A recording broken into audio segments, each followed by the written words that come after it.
শুক্রবার রাতে প্রবল অশান্তি বাঁধে বীরভূমের কাকরতলা থানার বড়রা গ্রামে। অভিযোগ, তৃণমূলের গোষ্ঠীদ্বন্দ্বের জেরেই সংঘর্ষ, আর তাতেই প্রাণ যায় শেখ নিয়ামুলের। গোষ্ঠী সংঘর্ষের জেরে পিটিয়ে খুন, এমনই ঘটনা ঘটেছে বীরভূমের কাকরতলা থানা এলাকার বড়রা গ্রামে। মৃতের নাম শেখ নিয়ামুল। সে স্থানীয় তৃণমূল কর্মী এবং এরপর থেকেই কিন্তু চর্চায় রয়েছে বীরভূমের কাকরতলা থানা এলাকার বড়রা গ্রাম। পরিবারের লোক দাবি তুলছে যে যারা অভিযুক্ত তাদের বিরুদ্ধে দ্রুততার সাথে ব্যবস্থা নেয় জেলা প্রশাসন তথা পুলিশ, কারণ এই কাকরতলা থানা এলাকায় কিন্তু বারবার সংঘর্ষ হয়েছে। নিয়ামুল খুনের পর আরও দুদিন কেটে গিয়েছে থমথমে বড়রা গ্রাম। এলাকায় রয়েছে চাপা উত্তেজনা, গ্রামে চলছে পুলিশি টহলদারি।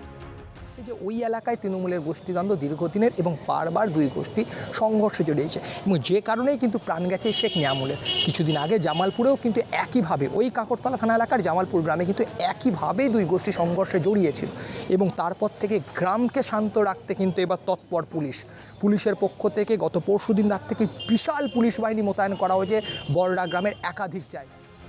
নিহতের পরিবার 27 জনের নামে অভিযোগ দায়ের করেছে। শনিবার রাতে খুনের ঘটনায় জড়িত সন্দেহে একজনকে গ্রেফতার করে পুলিশ।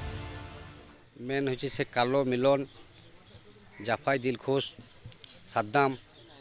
আইনের পথে চলো, পুলিশ যথেষ্ট কাজ করছে। পুলিশ ধরি শাস্তি দেখ পুলিশ।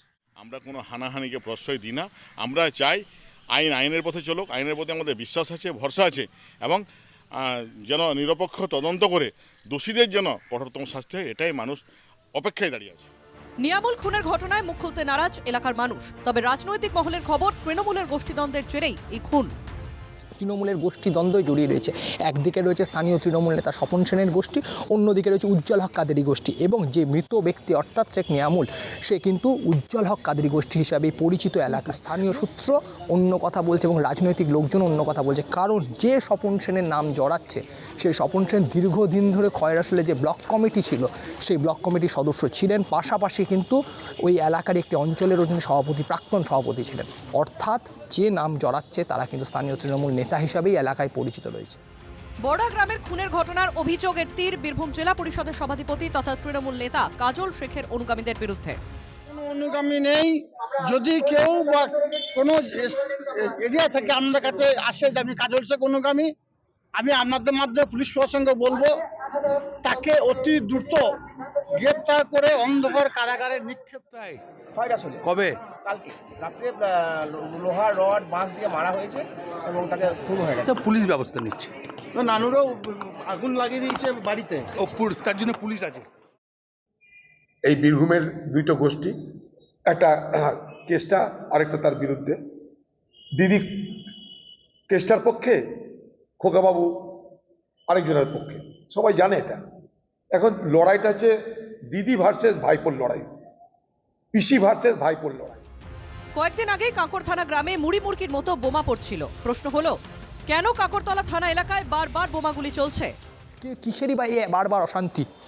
স্থানীয় এবং এলাকা সূত্রে যেটা জানা যাচ্ছে যে ওই এলাকায় কিন্তু তৃণমূলের যে এলাকা দখলের মূলত লড়াই, অর্থাৎ বালি এবং কয়লা, বেআইনি বালি এবং কয়লার টাকার ভাগ কে নেবে, কার দখলে থাকবে এলাকা, সেই ভাগকে কেন্দ্র করেই বারবার সংঘাতে জড়িয়েছে এই দুই দল শাসক গোষ্ঠীর লোকজন।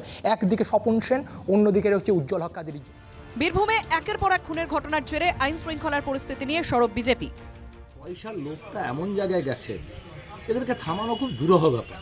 একটা র্যাডিক্যাল চেঞ্জ যদি না করা যায় পশ্চিমবাংলার আইন শৃঙ্খলার প্রতি, তাহলে পশ্চিমবাংলা রাখা দুরূহ ব্যাপার হয়ে যাবে। একদম র্যাডিক্যাল চেঞ্জ করতে হবে। ধৃত শেখ আকবরকে 14 দিনের জেল হেফাজতের নির্দেশ দেয় দুবরাজপুর আদালত। বারবার যেভাবে কাকরতলা অশান্ত হয়ে উঠছে তাতে আতঙ্কিত এলাকার বাসিন্দারা। তারা চান প্রশাসন অবিলম্বে এলাকার শান্তি ফেরা। বীরভূমের কাকরতলা থেকে শুভদীপ পালের রিপোর্ট, NKTV বাংলা।